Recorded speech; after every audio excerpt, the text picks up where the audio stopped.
लोकसभा चुनाव का बिगुल बज गया है और झारखंड में 14 लोकसभा सीट में उम्मीदवार कौन होगा, ये अभी इंडिया घटक दल की तरफ से पूरी तरह से खुलकर बातें सामने नहीं आई हैं। और आने वाले समय में कौन उम्मीदवार होगा, इसके लिए थोड़ी प्रतीक्षा करनी होगी। नमस्कार, आप देख रहे हैं समाचार प्लस और हमारे साथ हमारे सहयोगी हैं सुरेंद्र प्रसाद। तो दरअसल झारखंड में 14 लोकसभा सीट हैं। भारतीय जनता पार्टी भारतीय जनता पार्टी ने अपने 13 उम्मीदवारों की घोषणा कर दी है। आजसू अभी आधिकारिक तौर से ये घोषणा नहीं किया है कि गिरिडीह से कौन चुनाव लड़ेगा, लेकिन यदि हम दूसरी तरफ बात करें तो झारखंड मुक्ति मोर्चा, कांग्रेस, आरजेडी और लेफ्ट की तरफ से कौन उम्मीदवार होगा ये अभी तय नहीं है। लेकिन कांग्रेस ने अपने 3 उम्मीदवारों के नाम की घोषणा की है, लेकिन आने वाले समय में 1-2 दिन के बाद जो है या देर शाम उम्मीदवारों की घोषणा हो सकती है, ऐसी खबरें आ रही हैं।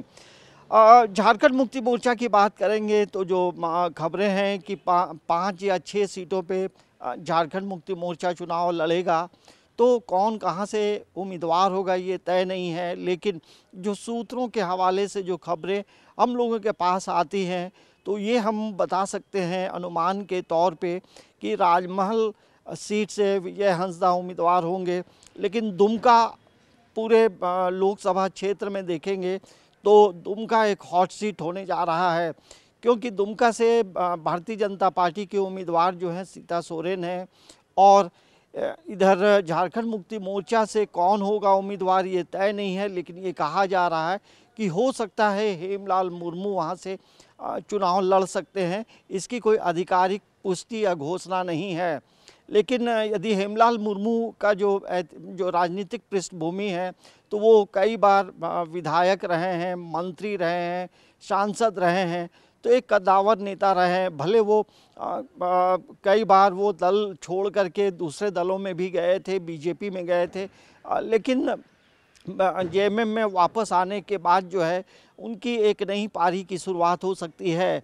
और यदि गिरिडीह लोकसभा क्षेत्र की बात करेंगे तो वहाँ से जो नाम निकल कर आ रहा है, वहाँ से मथुरा महतो चुनाव लड़ सकते हैं।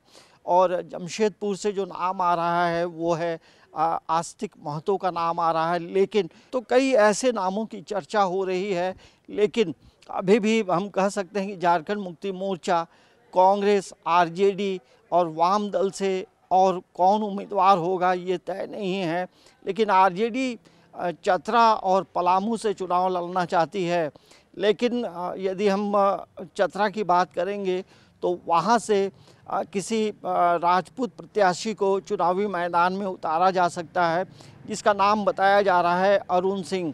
तो कई ऐसे नामों की चर्चा बाहर आती है, तो हम चाहते हैं कि आप भी इन चीज़ों पे गौर करें। तो अब देखना बड़ा दिलचस्प होगा कि किस तरह के समीकरण बनते हैं और बिगड़ते हैं, लेकिन ये ज़रूर कहा जा सकता है कि झारखंड मुक्ति मोर्चा, कांग्रेस, आरजेडी और लेफ्ट पूरी तरह से इंटैक्ट होकर एक सफल उम्मीदवार का चयन करते हुए उम्मीदवारों के नाम की घोषणा करना चाहती है।